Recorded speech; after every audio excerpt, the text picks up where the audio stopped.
And this is courage that is uncommon. And with this kind of courage, they ought to be commended as well. Let's give them a big hand, please.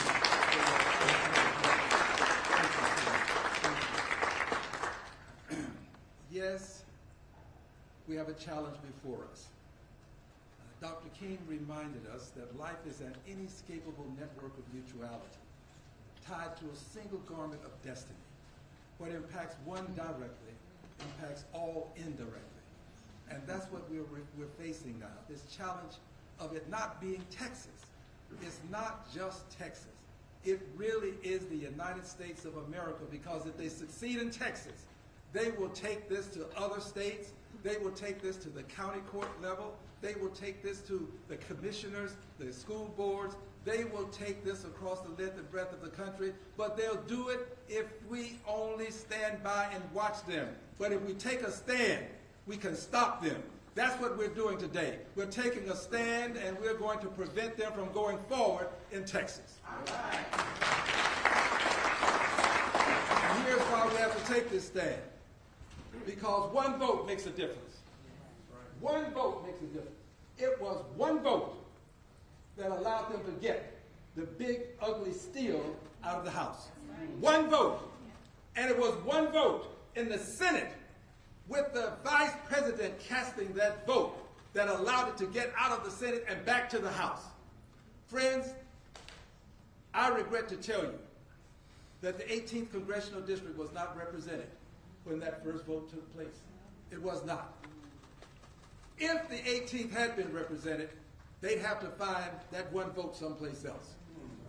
One vote makes a difference. And in Texas, they are trying to silence 5 Democratic voices in the Congress of the United States of America. They have already made an effort to eliminate some of the districts. They're no longer going to be, there's no possibility of Democrats being elected. They are doing what the president has insisted be done, and I want you to know that we didn't introduce the race card. When this message was sent by and through the Justice Department to the state of Texas, to our Attorney General, they mentioned the race card because they talked about racial gerrymandering. They brought it up, and when they brought it up, they did it knowing that this was a buzzword. It was a trigger. They knew that if they could use the race card in Texas, where we've had white primaries, and when the Supreme Court said, well, you can't do that, then we had white pre-primaries, where we've had all sorts of obstacles to voting. They knew that that's a buzzword that people would respond to in Texas. But we are going to respond to that buzzword by telling them that your racism is not going to change democracy in the state of Texas, is not going to change it in the United States of America. Racism is going to be met with our taking a stand for democracy. You take a stand for racism, we will stand for democracy, and we will win. We will win. Democracy is going to win. My final comment is this. As you know, the president and I don't exchange Christmas cards. The president is a very vindictive person. He is a don't bring me any bad news person. Just fired someone because he got bad news. We, friends, have to understand what we're dealing with. And if we understand what we're dealing with, we can stop what we're dealing with. We're dealing with an egomaniacal person who believes that he has to be right, and if he's not, then the world is wrong. He would impeach judges that differ with him. He would fire people that don't give him good news.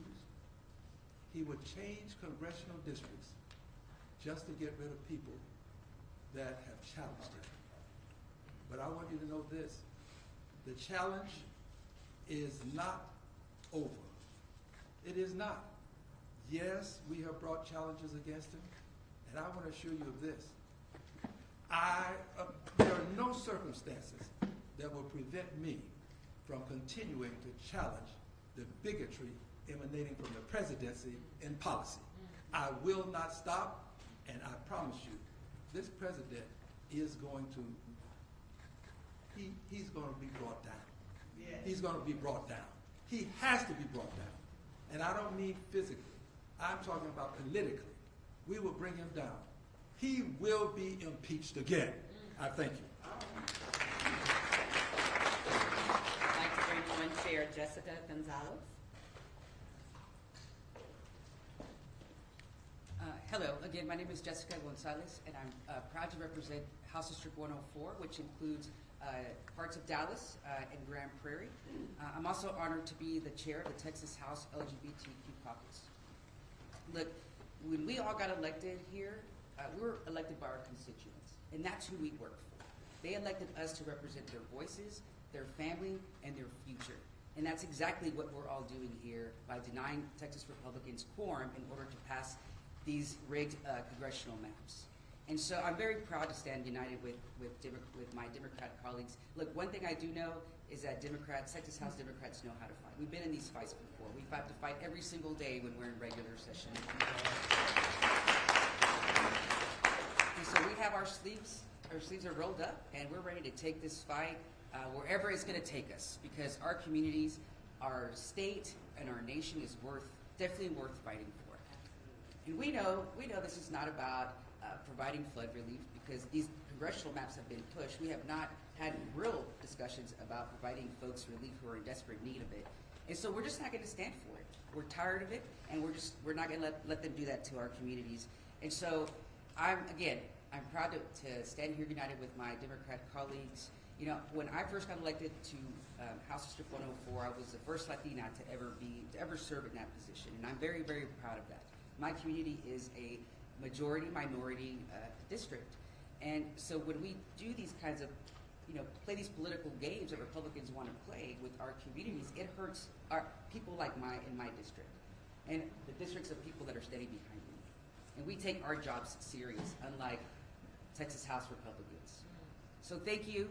And next, I want to introduce our former colleague, Congresswoman Julia Johnson.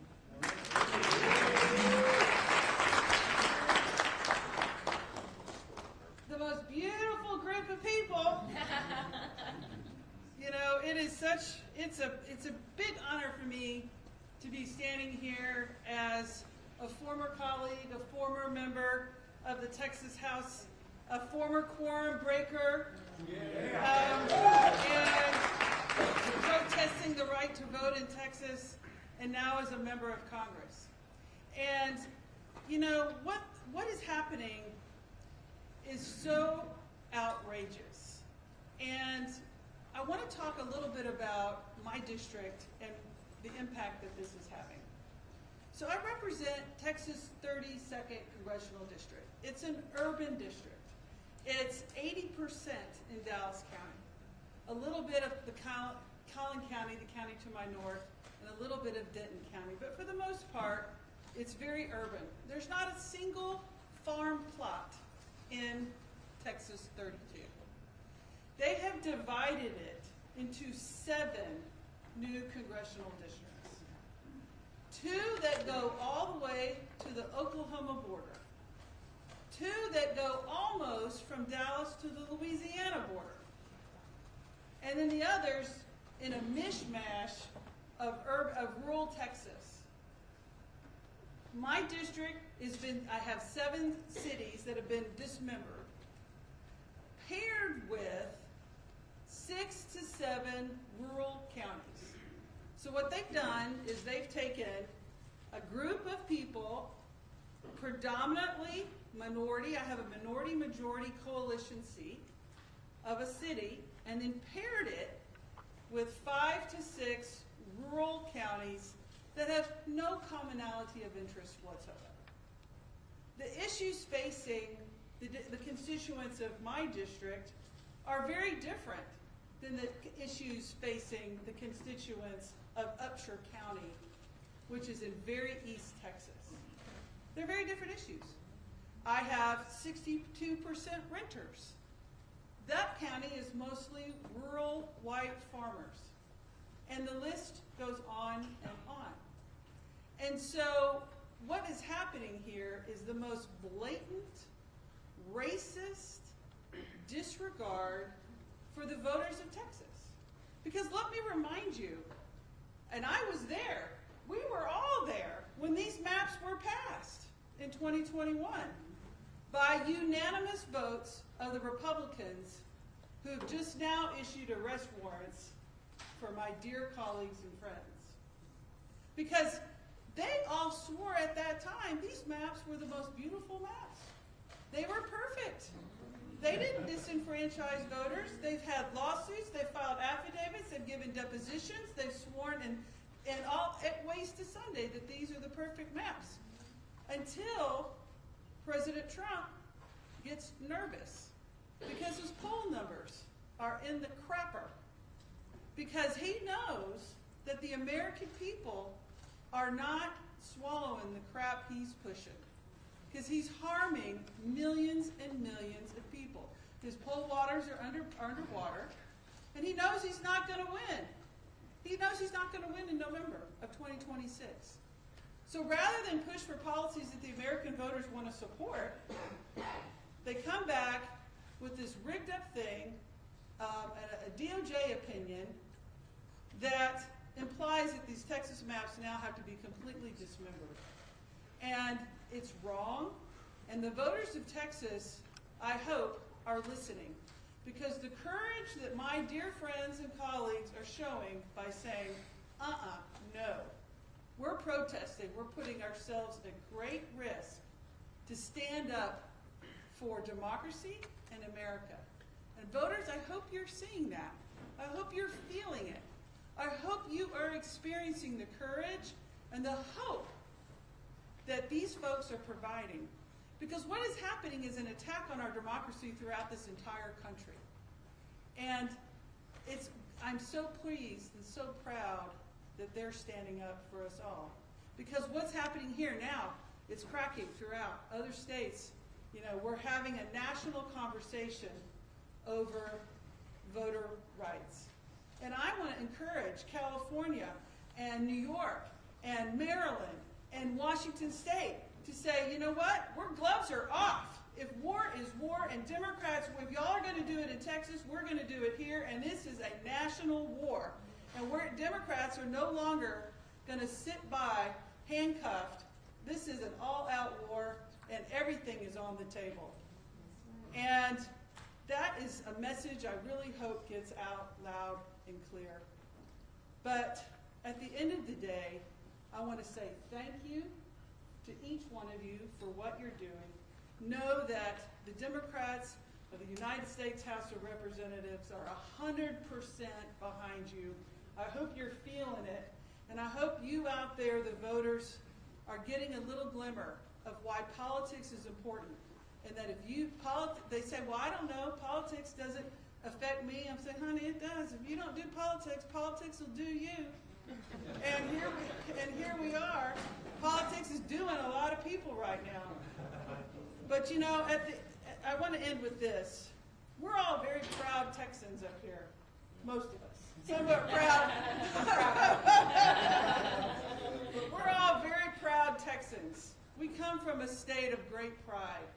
And I never thought, as a Texan, as an elected member of the Texas House of Representatives, and now as an elected member from Texas to the United States House of Representatives, that I would see the governor of the proud state of Texas bend a knee to a felon from New York. Never thought I'd see the day, but here we are. Now it's my honor to introduce Rep. Busey. Thank y'all so much. I'm so proud to stand with my colleagues in the Texas House and our friends in Congress. We're all here tonight, not on vacation. We are here fighting and actively working for our constituents and the people of Texas. This is us on the job, fighting for our constituents. Hi everyone, my name is State Representative John Busey, and I have the great pleasure of representing Austin in House District 136. Look, I didn't run for office to walk out of the Capitol. But I also didn't run for office to stand by while democracy is stolen in broad daylight. Texas Democrats broke quorum because sometimes the only way to uphold your oath is to refuse to play along with a rigged game. Let's be clear. This special session was supposed to be about saving lives after a tragedy. a cabin full of 8-year-old girls was washed away in the middle of the night. Families called 911 only to hear that help wasn't coming. At the end of the day, 137 Texans lost their lives. That's an emergency. That demands our action.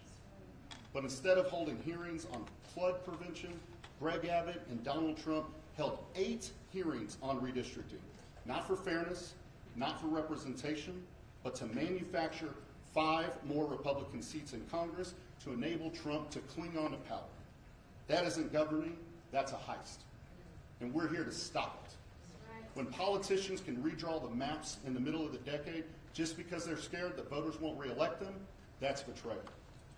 Look, the governor can lie all he wants, but we're not running away, we're running into the fight. Texas Democrats are standing up for one of our most basic American principles, the right to representation. So no, this isn't political theater, it's survival. Because if we lose the power to choose our leaders, we lose everything. We broke quorum because this isn't just about maps, it's about power. And in Texas, the power still belongs to the voters. I want to thank you all so much, and I have the pleasure of introducing one of our great champions, Congressman Mark Vesey. He's a passionate advocate for Texas's 33rd district. He's fighting for working families, voting rights, and economic opportunity. And if you didn't know, he's in fact is the founder of the Voting Rights Caucus in Congress. He's from Fort Worth to Washington. Congressman Vesey has shown us that he will stand up to Donald Trump, he will fight for Texans, and he will fight for Americans. Please help me welcome our good friend, Congressman Mark Vesey. Thank you, Representative. And you know, the press, y'all been getting something wrong. I've been seeing a lot of headlines that say that these Texas legislators are fleeing. These Texas legislators ain't fleeing. These Texas legislators are fighting. Yeah. They are fighting corruption, they are fighting racism, and they are fighting rigging. And that is what it is all about. And I got to tell you, it's crazy to think about this. 60 years ago today, the Voting Rights Act of 1965 declared that no American, no black American, no Latino American, no Asian American, no working class voter would ever be denied their voice in our democracy because of who they are or where they live. But that promise is under attack today by Greg Abbott bending a knee to Donald Trump. And it is absolutely wrong, and it is embarrassing. And I got to tell you, I'm proud of these heroes that are standing behind me, some of which are my former colleagues in the state legislature, where I spent 8 years before going to Congress. And I got to tell you, I came into Congress right after the 2003 mid-decade redistricting, when a group of Democrats had just left the state to block discriminatory redistricting that had happened literally just before I was sworn in. And I got to tell you, we made a big mistake back then. We had no blue states back during that time period after Tom DeLay did his mid-decade redistricting. We didn't have any Democratic states that followed suit. And so it gave them the incentive to do it again, and that's why we are here right now. But I got to tell all of my friends that are Republicans, that are out there watching right now, the game has changed, baby. It ain't the same no more. It ain't the same no more. We are going to match Donald Trump's energy when it comes to redistricting. As it was said before, it's been Democrats, we have shown up to a gunfight with nothing but good intentions and dull knives. And that era is over. We are not going to unilaterally disarm. And that's what's different this time around. And so to the governor of this state, of Illinois, the governor of California and New York, thank you for standing tall with us. We need our other Democratic governors in New Jersey, New Mexico, Maryland, Jersey, Maryland, Oregon, and Washington. We need for them to stand with us now also. This is serious business. This is absolutely serious business. Democracy is at stake here, and we have to keep fighting Donald Trump each and every step of the way. With that, I now call back to the podium Representative Harold Dutton, who I served with out of Houston. Harold?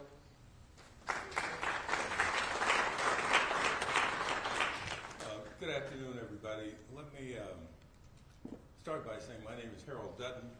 I'm from Houston. Most people say I'm from Fifth Ward. And I guess that's true. One of the things I learned in Fifth Ward after seventh grade was that we learned that in order to have democracy, it had to be of the people, by the people, and for the people. But in Texas, what we've changed that to is we're going to have democracy by being of the party, by the party, and for the party. That's absolutely crazy. And I want to correct something. I think Representative Beasley said it. We're not running from anything. We're trying to make sure that when democracy is in Texas, it is going to be of the people, by the people, and for the people. And secondly, if you see us running in a fight, we chasing somebody.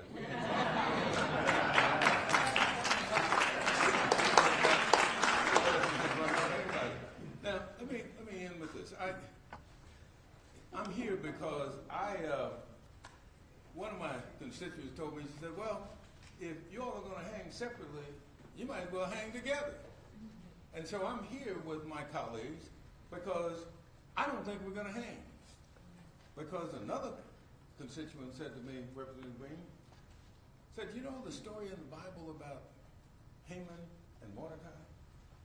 Haman built the gallows for Mordecai. And guess who they put on the gallows first? Haman. And so I think all of this is going to backfire on these Republicans because I think they have raised democracy issues so far and so high that the people in Texas now are getting the message. And that's one of the reasons we're here. I'm thankful for the Illinois delegation. I have worked with them before. My first cousin was Monique Davis, who was a member of the Illinois delegation for a long time. She said to tell you all hello to because she wanted to go over. I had to stop her from doing that. But again, I think that the challenge for us is really to make sure that our people get to vote. And we're going to do that. Now with that, let me stop and introduce me. No, I'm going to introduce Sojourner Truth, better known as Jasmine Crockett.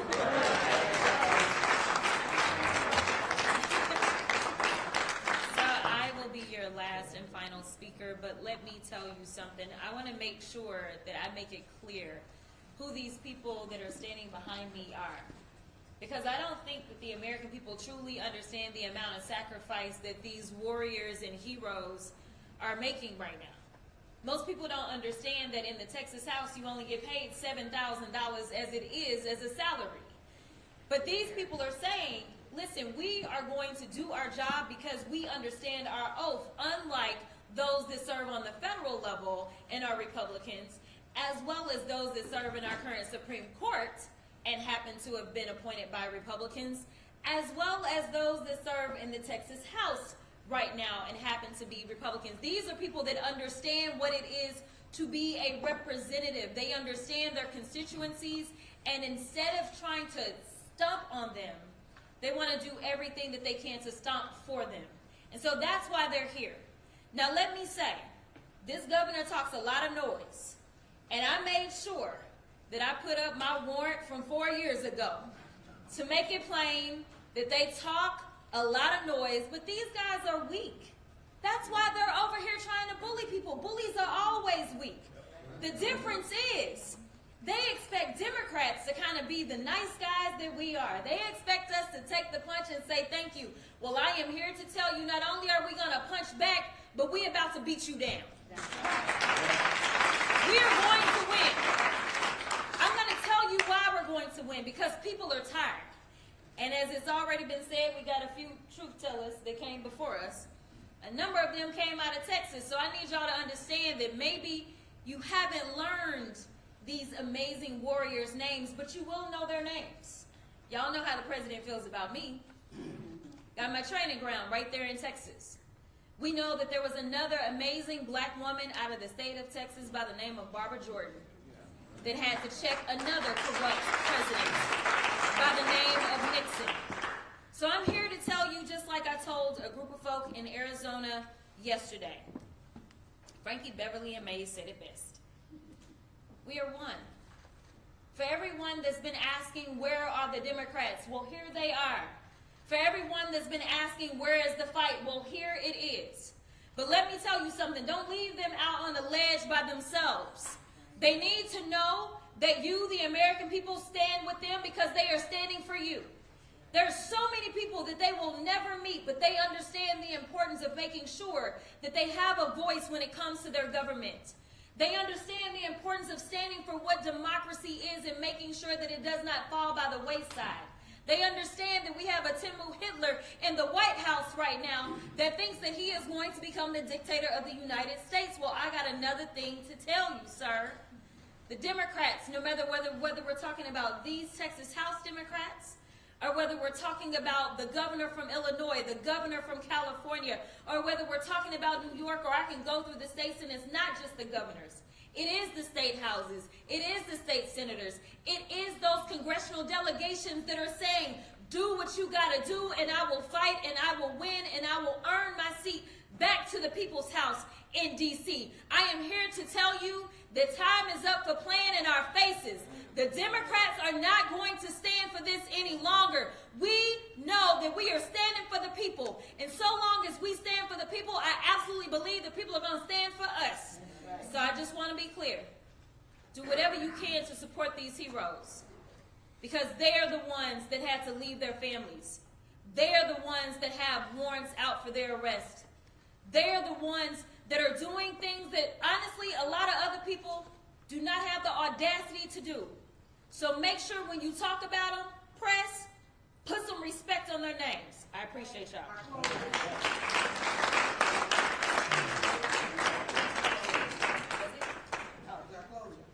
Oh, we're done.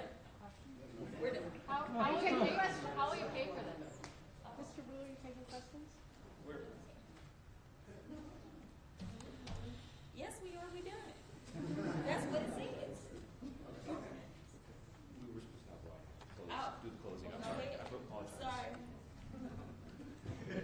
I am State Representative Ron Reynolds, and I'm proud to serve as the Chair Emeritus of the Texas Legislative Black Caucus under the great leadership of our Chairwoman, Barbara Gerben Hawkins, and as Vice Chair of the House Democratic Caucus under the great leadership of Chairman Gene Wu. And we're all united, standing on the right side of history.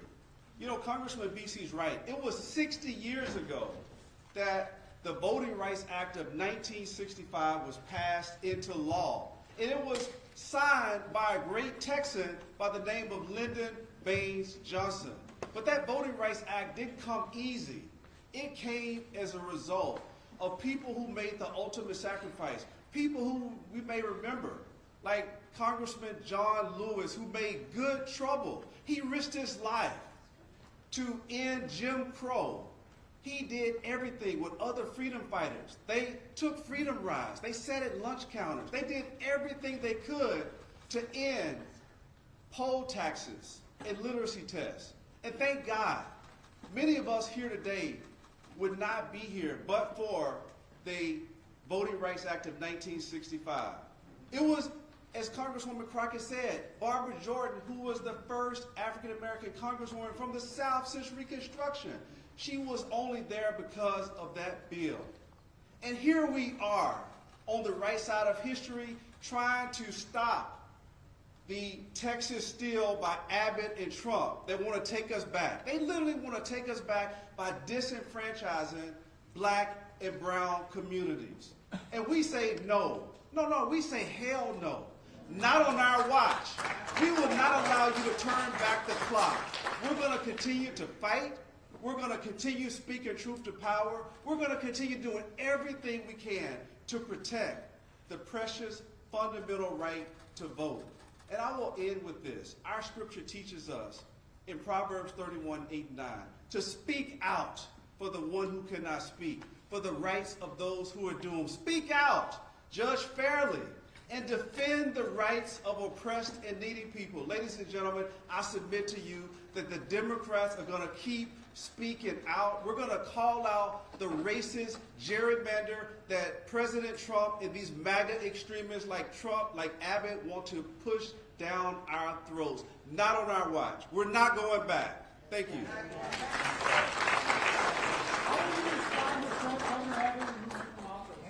Thank you very much. I want to say, give a special thank you to the IBEW for hosting us, and thank you for all the kindness and the Illinoisans who have been so nice to us. We're not going to do group questions. Members will be available for individual interviews if you want, but we do, the Democrats, our House Democrats do actually have to make another meeting, so we have a limited amount of time.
Did what I could. It pretty much started right when you walked in.